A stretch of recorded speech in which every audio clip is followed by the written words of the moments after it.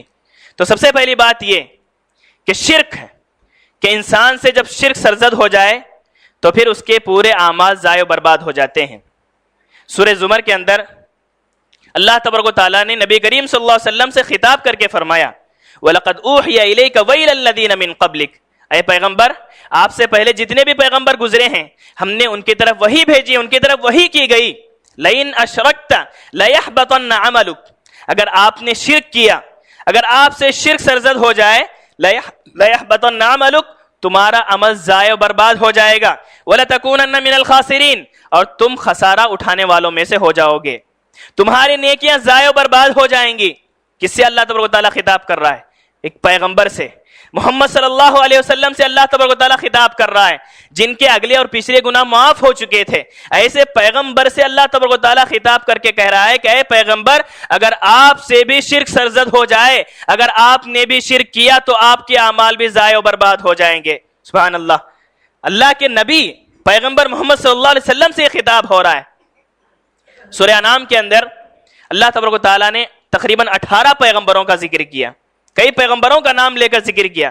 اس کے بعد اللہ تبارک و تعالیٰ فرماتا ہے وَلَوْ أَشْرَكُوا لَحَبِطَ عَنْهُمْ مَا كَانُوا يَعْمَلُونَ، اگر یہ پیغمبر بھی شرک کرتے تو ان کے اعمال بھی ضائع و برباد ہو جاتے، ان کی نیکیاں بھی ضائع و برباد ہو جاتی، ان کے اعمال محفوظ نہ ہوتے اگر یہ لوگ شرک کرتے۔ تو سوچنے کا مقام ہے کہ پیغمبروں کے سلسلے میں جو پیغمبر کے شرک کو ختم کرنے کے لیے آئے تھے، ایسے لوگوں کو خطاب کر کے کہا جا رہا ہے کہ اگر ان لوگوں کے نامہ اعمال میں شرک پایا گیا تو ان کے نامہ اعمال میں سے ان کے نیکیاں ضائع برباد ہو جائیں گی، ختم ہو جائیں گی۔ تو ہم اور آپ کا تصور کیا ہے کہ پیغمبروں سے اللہ تبارک و تعالیٰ خطاب کرتا ہے؟ تو بتانا مقصد یہ ہے کہ ہماری نیکیوں کو ضائع کرنے والا ایک بہت بڑا برا عمل یہ شرک ہوتا ہے۔ مسلم کی حدیث ہے، زمانے جاہلیت میں ابن جدعان، عبداللہ بن جدعان نامی ایک شخص تھا، غریبوں کا مسکینوں کا بہت ہی خیال رکھا کرتا تھا, بیواؤں پر بڑی ہمدردی کیا کرتا تھا, اس کی نیکیوں کے چرچے تھے ہر جگہ پر. حضرت عائشہ رضی اللہ عنہا نے نبی کریم صلی اللہ علیہ وسلم سے پوچھا کہ اللہ کے رسول, یہ ابن جدعان, عبداللہ بن جدعان جو بڑی نیکیاں کرنے والا تھا, بڑا اچھا انسان تھا, کیا یہ نیکیاں قیامت کے دن اس کی کام آئیں گی؟ تو اللہ کے رسول نے فرمایا لم ينفعو, یہ نیکیاں, یہ جو اچھے اعمال تھے اس کے اندر دنیا کے اندر, اس کے قیامت کے دن کوئی کام نہیں آئیں گے. انہ لم یقل یوما رب اغفر لی خطیئتی یوم الدین, کبھی اس نے یہ نہیں کہا کہ پروردگار قیامت کے دن مجھے معاف فرما, میرے گناہوں کو بخش دے. وہ ایک اللہ کو نہیں مانتا تھا, وہ شرک کیا کرتا تھا. اسی اللہ کے رسول نے فرمایا کہ اس کے پورے اعمال اللہ تعالیٰ دنیا کے اندر جو کچھ اس کو ثواب دینا ہے, جو کچھ اس کا بدلہ دینا ہے, دے دے گا. وما لہ فی الآخرۃ من نصیب, جو شرک کرتا ہے اللہ تعالیٰ قیامت کے دن اس کے لیے کوئی حصہ نہیں رکھے گا. تو یہ شرک کرنے کی وجہ سے ہمارے پورے اعمال ضائع و برباد ہو جاتے ہیں. محترم بھائیوں, ہم یہ سمجھتے ہیں کہ شرک کرنا کیا ہے؟ غیر اللہ کے آگے سجدہ کرنا, غیر اللہ کے آگے کسی بت کے آگے سجدہ کرنا, اسے پوجنا, یہ ہم شرک سمجھتے ہیں. بلکہ کسی زندہ یا مردہ شخص کو بھی اللہ تبارک و تعالیٰ کی صفات اس کو دے کر اسے مدد کے لیے پکارنا, مصیبتوں اور پریشانیوں میں اس کا نام لینا اور اس کو پکارنا, یہ بھی شرک ہے, یہ بھی شرک ہے. مزاروں کے اندر, مزاروں پر جو حاضری دیتے ہیں اکثر مسلمان, ان کا شرک یہی ہوتا ہے کہ جو قبر میں مدفون اولیاء ہوتے ہیں ان کو اللہ تبارک و تعالیٰ کی صفات کا حامل سمجھتے ہیں, اور وہ یہ عقیدہ رکھتے ہیں کہ یہ ہمارے اولیاء ہماری مصیبتوں کو دور کر سکتے ہیں, ہماری پریشانیاں دور کر سکتے ہیں, ہمیں اولاد عطا کر سکتے ہیں, ہمیں مصیبت سے بچا سکتے ہیں. یہ عقیدہ رکھنے والے شرک کرتے ہیں. ایسے لوگوں کے تعلق سے اللہ تعالیٰ کہتا ہے وَمَا يُؤْمِنُ أَكْثَرُهُمْ بِاللَّهِ إِلَّا وَهُمْ مُشْرِكُونَ, کہ ایمان والے, اللہ پر ایمان رکھتے ہوئے بھی شرک کرتے ہیں, وہ ایسے ہی لوگ ہیں جو غیر اللہ کے آگے غیر اللہ سے مانگتے ہیں, ان سے مدد کے لیے پکارتے ہیں, جو قبر میں مدفون اولیاء ہوتے ہیں ان سے اپنی حاجت براری کے لیے دعائیں کرتے ہیں. تو ایسے لوگ بھی شرک کرتے ہیں, گرچہ کہ وہ بظاہر وہ ایمان رکھتے ہیں اللہ تعالیٰ سے, یہ غیر شعوری طور پر ان کے ایمان میں شرک داخل ہو جاتا ہے. مولانا حافظ صلاح الدین یوسف لکھتے ہیں کہ آج کے خبر پرستوں کا شرک بھی یہی ہے کہ وہ قبر میں مدفون اولیاء کو صفات الوہیت یعنی اللہ تبارک و تعالیٰ کی صفات کا حامل سمجھ کر ان سے دعائیں مانگتے ہیں, ان سے مدد کے لیے پکارتے ہیں, ان کو پکارتے ہیں. بہت سارے لوگ صوم و صلات کے پابند ہوتے ہیں, بڑے نیک ہوتے ہیں, تھوڑی سی مصیبت پہنچ جائے, تھوڑی سی کوشش کے بعد اگر ان کی مصیبت دور نہ ہو تو پھر ایسے مزاروں کا چکر لگاتے ہیں, ایسے مزاروں کے پاس جا کر دعائیں مانگنے لگتے ہیں. تو یہ تمام شرک ہے. غیر اللہ کے آگے سجدہ کرنا ہی نہیں بلکہ یہ تمام بھی شرک ہے جو لوگ اللہ تبارک و تعالیٰ کو چھوڑ کر دوسروں سے مانگتے ہیں, مدد کے لیے پکارتے ہیں. تو محترم بھائیوں, یہ سب سے بڑا عمل تھا جو ہماری نیکیوں کو ضائع و برباد کرنے والا تھا. دوسرا ایک عمل جادوگروں کے پاس جانا, کاہنوں کے پاس جانا, اسی طریقے سے جو غیب دانی کا دعویٰ کرتے ہیں ایسے لوگوں کے پاس جانا, ان کی بات کی تصدیق کرنا, یہ بھی ہمارے نیک عمل کو ضائع کرنے والی چیز ہے. بعض لوگ ہوتے ہیں معاشرے کے اندر, وہ کہتے ہیں, غیب دانی کا دعویٰ کرتے ہیں, ہم پوشیدہ باتوں کو جانتے ہیں, اور بڑے بڑے بورڈ لگا کر کہتے ہیں کہ یہاں جو پوچھو تمہاری مراد پوری کی جائے گی, یہاں جو مانگو وہ پوری ہو جائے گی. یہ تمام چیزیں ایسے بورڈ لگا کر لوگوں کو دھوکہ دیتے ہیں. اور بعض بھولے بھالے مسلمان ان لوگوں کے پاس جاتے ہیں, جب پریشانیاں ان کو لاحق ہوتی ہیں تو فوراً ان کے پاس جاتے ہیں اور اپنے مسائل کے تعلق سے پوچھتے ہیں, اور آگے اور غیب کے تعلق سے پوچھنا چاہتے ہیں اور اپنی قسمت کا حال دریافت کرنے کی کوشش کرتے ہیں.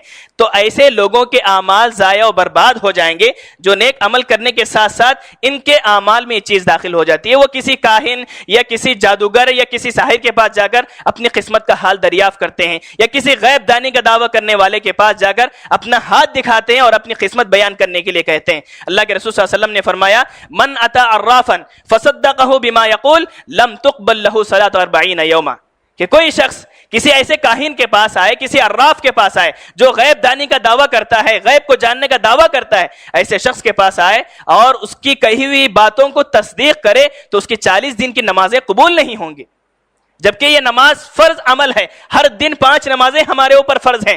تو سوچنے کا مقام یہ کہ اگر کوئی انسان ایسے لوگوں کے پاس جا کر ان کی بات کی تصدیق کرتا ہے تو گویا اس کی 40 دن کی نمازیں قبول ہی نہیں ہوں گی. ایک اور روایت میں آتا ہے اللہ کے رسول نے فرمایا من اتی عرافا فصدقه بما يقول فقد کفر بما انزل علی محمد.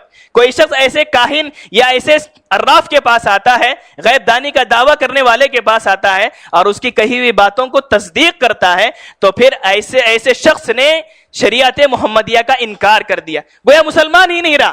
شریعت محمدیہ کا انکار کرنے والا مسلمان ہی نہیں رہے گا. تو گویا ہمارے نیک اعمال کو ضائع کرنے والا یہ بھی بہت بڑا عمل ہے جن کے ذریعے سے ہمارے نیک اعمال ختم ہو جاتے ہیں, برباد ہو جاتے ہیں, ہمارے اعمال کی حفاظت نہیں ہو پاتی. ایک اور چیز جس کی وجہ سے ہمارے نیک اعمال برباد ہو جاتے ہیں وہ بدعت ہے. آپ تمام جانتے ہیں کہ اللہ تبارک و تعالیٰ نے محمد صلی اللہ علیہ وسلم کے ذریعے سے دین کو مکمل کر دیا. اس کے اندر کسی قسم کے حذف و اضافے کی کوئی گنجائش نہیں, قیامت تک کوئی گنجائش نہیں ہے. نہ تو آپ اضافہ کر سکتے ہیں نہ تو اس میں سے کمی کر سکتے ہیں. دین مکمل ہو گیا. الیوم اکملت لکم دینکم. اللہ تبارک و تعالیٰ نے فرمایا آج کے دن میں نے تمہارے لیے دین کو مکمل کر دیا ہے. یہ دین اسلام مکمل ہو چکا ہے. اگر کوئی شخص ثواب کی خاطر, جو کہ شریعت میں ثابت نہیں ہے, ثواب کی خاطر کوئی بھی عمل انجام دے تو اس کو بدعت کہا جاتا ہے. اور یہ بدعت ایسی ہے گمراہی, اور یہ گمراہی جہنم تک لے جانے والی چیز ہے اور ہمارے نیک اعمال کو ضائع کرنے والی چیز ہے. بخاری شریف کی مشہور حدیث ہے, 3 صحابہ اللہ کے رسول صلی اللہ علیہ وسلم کے گھر پر تشریف لائے. اللہ کے رسول صلی اللہ علیہ وسلم آرام فرما رہے تھے. حضرت عائشہ رضی اللہ عنہ موجود تھیں. تو آرام میں خلل نہ ڈالے بغیر حضرت عائشہ رضی اللہ عنہ سے پوچھا کہ آپ صلی اللہ علیہ وسلم کی عبادتیں کیا ہیں, آپ صلی اللہ علیہ وسلم کیا عبادت کیا کرتے تھے. تو حضرت عائشہ رضی اللہ عنہ نے مختصر طور پر آپ صلی اللہ علیہ وسلم کی جو عبادتیں تھیں وہ تمام بیان کر دی. تو صحابہ اکرام سمجھنے لگے تو یہ تو محمد صلی اللہ علیہ وسلم پیغمبر ہیں, ان کے اگلے اور پچھلے گناہ معاف ہو چکے ہیں, ان کو زیادہ اعمال کرنے کی ضرورت نہیں ہے. ہمارے اعمال تو ایسے آگے پچھلے گناہ معاف تو نہیں ہو چکے, تو اس لیے ہمیں آپ صلی اللہ علیہ وسلم سے بڑھ کر عمل کرنا چاہیے, آپ سے زیادہ ہم کو عمل کرنا چاہیے, عبادتیں کرنی چاہیے. ایک شخص نے کہا کہ میں ہمیشہ تہجد کا اہتمام کروں گا, رات بھر نماز پڑھتے رہوں گا, کبھی سوؤں گا نہیں. پھر ایک صحابی نے کہا کہ میں ہمیشہ مطلب میں شادی نہیں کروں گا, عورتوں سے دور رہوں گا, الگ تھلگ رہوں گا, کبھی شادی نہیں کروں گا. ایک اور صحابی نے کہا کہ میں دن بھر ہمیشہ روزہ رکھوں گا, کبھی نہیں چھوڑوں گا. پھر یہ تینوں صحابہ واپس نکل گئے.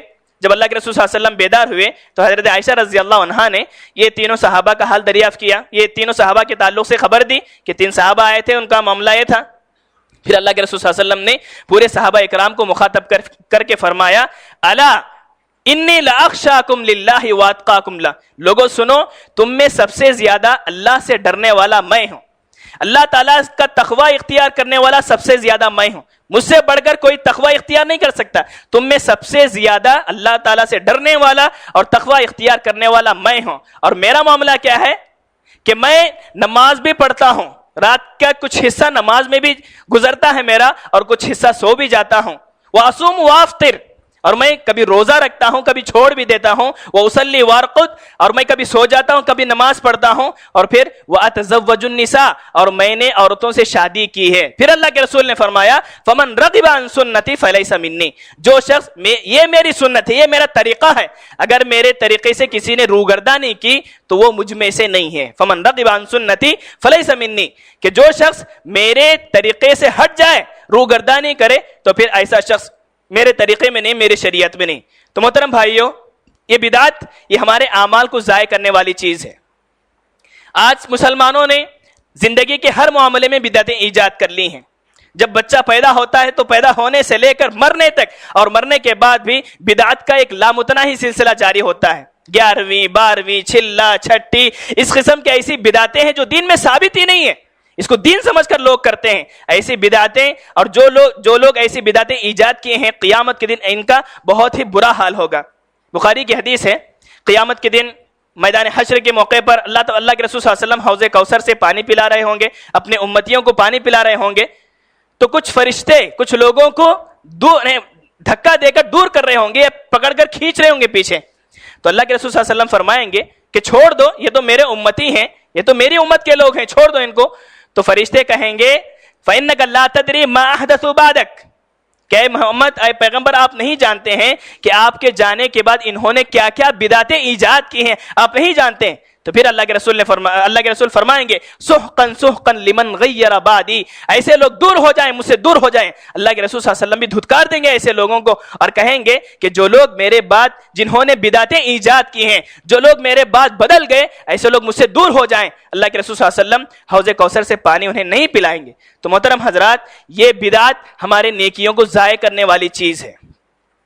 اسی طریقے سے دین اسلام کے علاوہ کسی اور دین کو قبول کرنا یا دین اسلام کا مذاق اڑانا، اس قسم کی یہ تمام چیزیں، یا دین اسلام کی کسی چیز کو ناپسند کرنا، یہ تمام چیزیں ایسی ہیں جو ہمارے نیک اعمال کو ضائع و برباد کر دیتی ہیں۔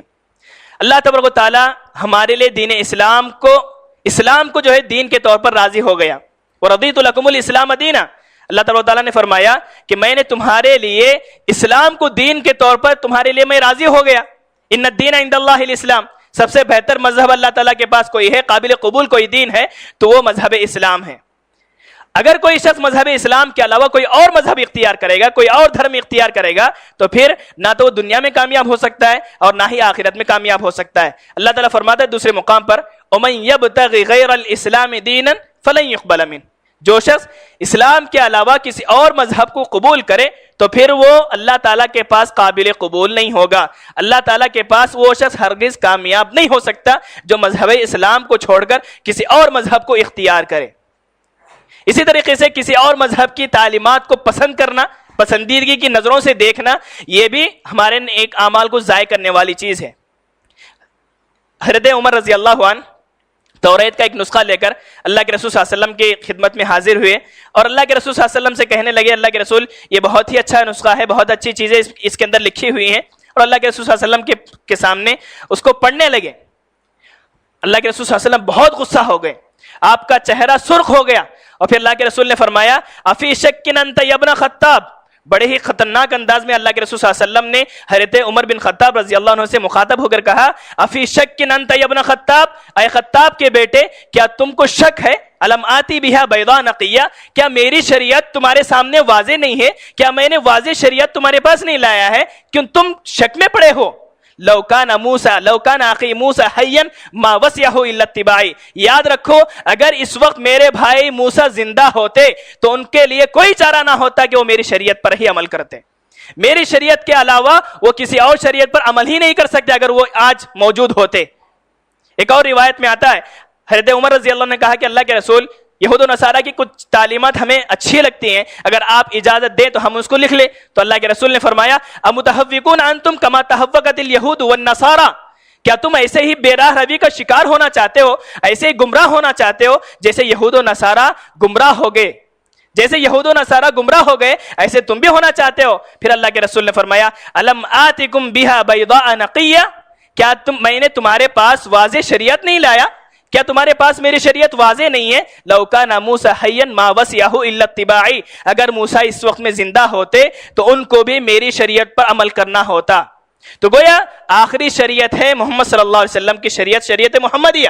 اس شریعت کے علاوہ کوئی بھی انسان کسی اور مذہب کو اختیار کرے، کسی اور مذہب پر چلتا رہے تو پھر ایسا شخص اللہ تعالیٰ کے پاس کامیاب نہیں ہو سکتا۔